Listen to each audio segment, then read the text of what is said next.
Okay, I know that hindsight is 2020, especially when you're talking about trades, but that doesn't mean it's not fun to go back and look at some of those regrettable moves. So, here are the 9 worst NHL deadline deals in 90 seconds. Start the clock. The Dallas Stars needed to deal James Neal because of budget restraints, but they couldn't get more than Alex Goligoski. Neal went on to score 89 goals in 199 games with the Penguins, including a 40-goal season. The Thrashers, they paid a lot for Keith Tkachuk, giving up Glenn Metropolitan and 3 picks.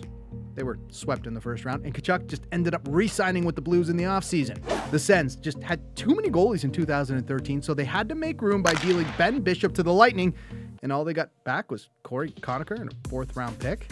After Danny Briere got traded to Buffalo, he put up 230 points in 225 games. The man Phoenix got in return was Chris Gratton, who lasted only a year in Phoenix before being dealt to Colorado. The Sabres made a habit of making trades for picks that ended up really panning out.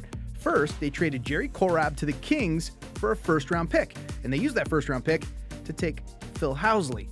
The very next year, they traded Rick Martin again to the Kings for another 1st-round pick, and this time, they took Tom Barrasso. Okay, 1-for-1 deals are pretty easy to analyze. Marcus Naslund became the Canucks captain and all-time leading scorer.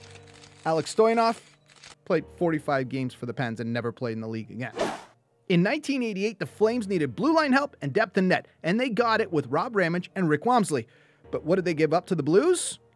Some guy named Brett Hull. And finally, if this was a list of best deadline deals, I'd be singing the praises of the Penguins for getting Ron Francis, Ulf Samuelsson, and Grant Jennings. Instead, I'm left wondering what the Whalers were thinking. If you want to hear more about this topic, download the Hockey Night in Canada podcast with me, Rob Pizzo. You can get it on cbcsports.ca, iTunes, or wherever you get your podcasts.